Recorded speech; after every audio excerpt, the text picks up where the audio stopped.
Hello बच्चों, ओमी tuition classes में आपका बहुत बहुत स्वागत है। जैसा कि हमारे पास क्लास 11th की chemistry chapter number 4 chemical bonding and molecular structure का एक्सरसाइज क्वेश्चंस कर रहे थे और अभी तक हमने 3 क्वेश्चंस को डिस्कस कर लिया और हमारे पास एक चौथा क्वेश्चन हमारे पास है। उम्मीद करते हैं कि आपको वीडियो अच्छा लग रहा होगा, आप इससे कुछ सीख रहे होंगे, कुछ हमारे पास नए चीजें।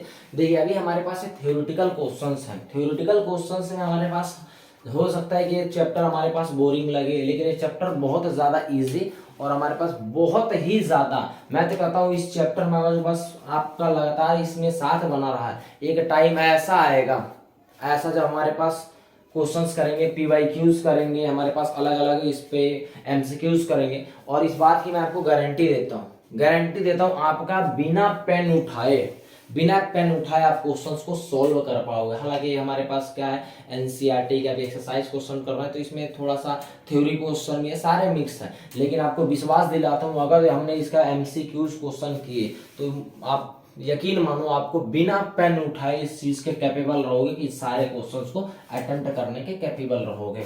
ठीक है, तो आप थोड़ा सा धैर्य बनाए रहे। हमारे पास सारी चीजें करेंगे, एनसीईआरटी करेंगे, फिर एग्जाम्पलर करेंगे और फिर इससे एडवांस बढ़ते बढ़ते हमारे पास बढ़ते हुए चले जाएंगे। लेकिन फिलहाल हमारे पास क्वेश्चन नंबर 4 को कर रहे हैं। क्वेश्चन हमारे पास 4 क्या कर रहा है, draw the Lewis dot structure. हमारे पास कुछ यहाँ पे मॉलिक्यूल्स दिया हुआ है और कुछ आयंस दिया हुआ है, इसका हमारे पास लुईस डॉट स्ट्रक्चर बनाना है। कि हमने हमारे पास पिछले वीडियोस में और पिछले क्वेश्चंस में हमने ये देख लिया है कि लुईस डॉट स्ट्रक्चर कैसे बनाते हैं। अब हमारे पास थोड़ा सा स्पीड करेंगे, क्योंकि ये चीजें ऐसा नहीं है कि आप छोटी क्लास में नहीं, कि इसको बार बार चीजों को बताना पड़ेगा। अब हमारे पास बड़ी क्लास में आ चुके हैं, अब हमारे पास चीजों को समझना और सीखना स्टार्ट कर चुके हैं। ठीक है, तो थोड़ा जल्दी जल्दी करते हैं। क्या होगा, सबसे पहले हमारे पास स्ट्रक्चर बनाते हैं H2S का। H2S का बनाएंगे तो हमारे पास क्या करेंगे, जो हमारे पास सेंट्रल मेटल एटम को हमारे पास पहले यहाँ पे खोजेंगे। सेंट्रल मेटल एटम क्या होता है कि जो हमारे पास जो सेंटर में रखना है, जैसे यहाँ पे मुझे दिख रहा है कि इस पे सेंटर पे रखना है, तो इसको मुझे क्या करना है, सबसे पहले यहाँ पे एक बना के मुझे सेंटर पे रख लेना है। इस तरह का एलिमेंट, इस तरह का मैंने कम बना के हमारे पास इस एटम को मैंने सेंटर में रख दिया, इसको मेरे पास सेंट्रल एटम कहलाएगा। अब इसके बाद क्या करना है कि इसके जितने भी जो सा भी ग्रुप का एलिमेंट रहेगा, उसमें का हमारे पास जितना भी हमारे पास जिस नंबर का ग्रुप का एलिमेंट रहेगा, उतना इसके आउटर मोस्ट में इलेक्ट्रॉन लिख दिया जाएगा। तो ये हमारे पास ग्रुप नंबर 16 का एलिमेंट है, तो इसमें से 10 को नहीं कंसिडर किया जाएगा। क्यों नहीं कंसिडर किया जाएगा, इस चीज को हमारे पास थ्योरी में चीजों को सीख रहे होते हैं कि क्यों कंसिडर नहीं करता। इसके आउटर मोस्ट में 6 इलेक्ट्रॉन होते हैं, जो कि मैंने 6 इलेक्ट्रॉन को यहाँ पे बना दिया। इस तरह का मैंने चीजों को बना दिया। अब इसके सराउंडिंग में मेरे पास 2 हाइड्रोजन के इलेक्ट्रॉन रहेंगे, तो मेरे पास एक हाइड्रोजन यहाँ रहा, दूसरा हाइड्रोजन यहाँ रहा, इसको हमारे पास बाउंड कर दें। तो बड़ी सिंपल सा हमारे पास इस तरह का स्ट्रक्चर बन गया। देखिए, इसमें समझने के लिए ऐसा बहुत कुछ है, इस चीज को बहुत तरीके से समझा जा सकता है, लेकिन अभी आपको मैं कॉम्प्लेक्सिटी में नहीं डालता हूँ, बड़े इजी में बता रहा हूँ। बाकी हमारे पास जैसे VSPR थ्योरी वगैरह, हाइब्रिडाइजेशन वगैरह सीखेंगे तो आपको ये आइडिया लगेगा कि ये कैसे बना, मैं इसको ऐसे ही क्यों बनाया। मेरे पास और भी तो तरीका है इसको बनाने के लिए, मैं सीधा कर सकता था, ऊपर नीचे कर सकता था, और भी बहुत सारे एंगल है इसको करने के लिए। एंगल मेरे पास सारे एंगल पर रखता था, मैं इस पे ही क्यों रखा, तो चीजों आपको धीरे धीरे करके आइडिया लगेगा कि हो क्या रहा है। लेकिन फिलहाल के लिए मेरे पास इतना मान सकता हूं कि मेरे पास H2S का जो मेरे पास है, वो उसका मेरे पास इस तरह का कंपाउंड हो चुका है, एलिमेंट मॉलिक्यूल हो चुका है। ठीक है, अब आइए हमारे पास अब दूसरे वाले को हमारे पास डिस्कस करते हैं। हमारे पास दूसरे एलिमेंट्स को हमारे पास डिस्कस करने जा रहे हैं, जिसमें हमारे पास SiCl4 है हमारे पास। तो अगेन मेरे पास अगर SiCl4 का मुझे बनाऊंगा तो मुझे सेंट्रल मेटल को मुझे बीच में कंसीडर करना पड़ेगा। मैंने यहाँ पे कंसीडर कर लिया हुआ है कि मेरे पास Si यहाँ पे आ गया। से लिखो, अब मुझे क्या करना है, यहाँ से मुझे अब एक नया चीज करना है, क्या, इसका ग्रुप नंबर निकालना है। तो ग्रुप नंबर हमारे पास पता है कि इसका ग्रुप नंबर होता है 14, यानी इसके आउटर मोस्ट में कितना आएंगे, 4 इलेक्ट्रॉन आएगा। तो मेरे पास एक इलेक्ट्रॉन यहाँ पे, एक इलेक्ट्रॉन, मैंने 4 इलेक्ट्रॉन को यहाँ पर दिखा दिया और शो कर दिया है। ठीक है, अब मेरे पास आया कि क्लोरीन को इसके अराउंड में एक्यूमुलेट करना है, तो मैं एक क्लोरीन को यहाँ पे रख देता हूँ। इसके आउटर मोस्ट में होते हैं 7 इलेक्ट्रॉन, मैं यहाँ 7 इलेक्ट्रॉन को यहाँ पे कंसिडर कर देता हूँ। 7 एक क्लोरीन को मैं यहाँ बना देता हूँ, 7 इलेक्ट्रॉन को मैं यहाँ पे कंसिडर करवा देता हूँ। एक क्लोरीन को मैं यहाँ पे रख देता हूँ, 7 इलेक्ट्रॉन मैं इसके यहाँ पे कर देता हूँ। तीसरा मेरे पास Cl और मैं इसका 7 इलेक्ट्रॉन यहाँ पे कंसिडर कर देता हूँ। यहाँ पे मैंने इसको कंसिडर कर लिया। देन मुझे क्या करना है, इसको कनेक्ट करना है और कनेक्ट करने के बाद मुझे लुईस डॉट स्ट्रक्चर बड़ी ही इजीली वे में मुझे मिल जाता है। ये इसका लुईस डॉट स्ट्रक्चर है। यानी मेरे पास क्या समझ में, SiCl4 का लुईस डॉट स्ट्रक्चर ऐसा होता है। अभी इसके ज्योमेट्री पे मत जाइए कि कैसे क्या बना कैसे नहीं बना, इसका हमारे पास आने वाले टाइम में हम इसको अच्छे से सीख रहे होंगे और बहुत आसान है इसका सीखना।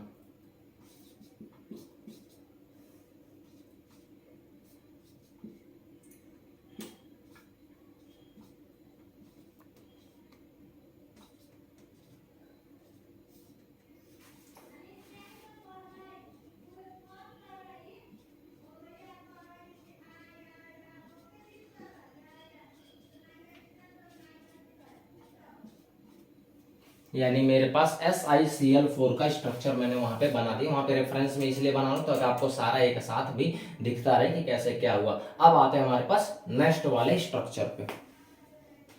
तो हमारे पास अब देखने जा रहे हैं कि हमारे पास BiBeF2 का मेरे पास स्ट्रक्चर कैसा बनता है और मेरे पास किस तरह से इसका हमारे पास लुईस डॉट स्ट्रक्चर बनाएंगे। तो सबसे पहले हमारे पास Be का देख लेते हैं। तो Be का हमारे पास कौन से ग्रुप नंबर 2 में आता है। तो इसका मेरे पास आउटर मोस्ट में 2 रहेगा। मैंने 2 इलेक्ट्रॉन यहाँ पे 2 डॉट डाल दिया और मेरे पास कितना है F। तो F को मैंने यहाँ पे कंसिडर कर लेता हूँ और इसमें कितना होता है 7 इलेक्ट्रॉन। तो मैं यहाँ पे 7 इलेक्ट्रॉन को यहाँ पे फिल आउट कर देता हूँ और एक फ्लोरीन को मैं यहाँ पे कंसिडर करता हूँ, 7 इलेक्ट्रॉन को मैं यहाँ पे फिल आउट कर देता हूँ और इसको अटैच कर देते हैं। ठीक है, यानी अब मेरे पास सिंपली और सिंपली मुझे ये वाला मुझे लुईस डॉट स्ट्रक्चर दिख रहा है इसका BeF2 का। तो मेरे पास यहाँ पे इसको बना लेते हैं। BeF2 का लुईस डॉट स्ट्रक्चर कैसा दिखेगा,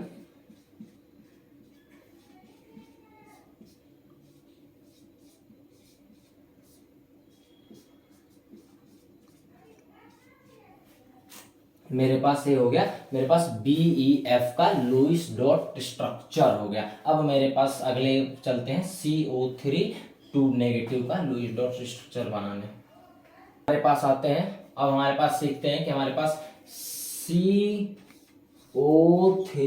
2 माइनस का मेरे पास लुईस डॉट स्ट्रक्चर कैसे बनाना है। तो सबसे पहले मेरे पास सेंट्रल एटम को मैं बीच में रख लेता हूँ। सेंट्रल एटम पे होता है हमारे पास 4 इलेक्ट्रॉन। मैंने 4 इलेक्ट्रॉन को यहाँ पे कंसिडर कर लिया। 4 इलेक्ट्रॉन को मेरे पास कंसिडर कर लिया, चाहे आप डॉट से मानो चाहे क्रॉस से मानो, आपकी मर्जी है कैसे मानो। अब मेरे पास 3 इलेक्ट्रॉन को इसके अराउंड में एक्यूमुलेट करना है। तो मेरे पास मैं इस तरह को दिखा देता हूँ। मेरे पास 6 इलेक्ट्रॉन मेरे ऑक्सीजन के एक यहाँ हो गए।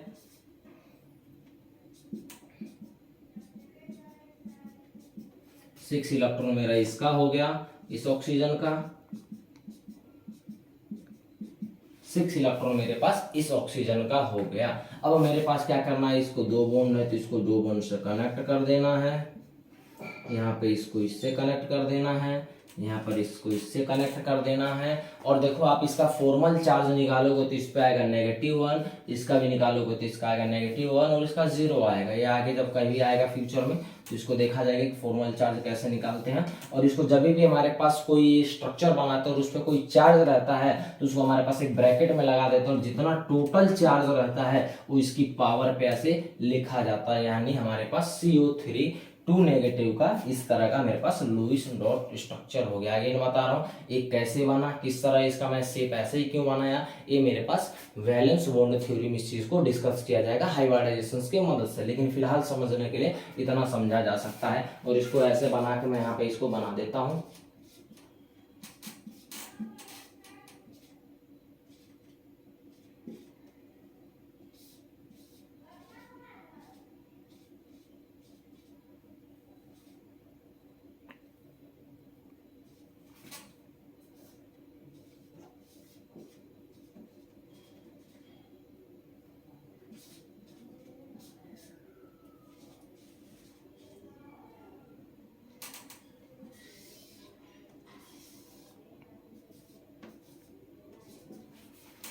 आइए तो अब हमारे पास नया चीज देखते हैं इस वाले का। HCOOH का कैसे हमारे पास स्ट्रक्चर बनाएंगे।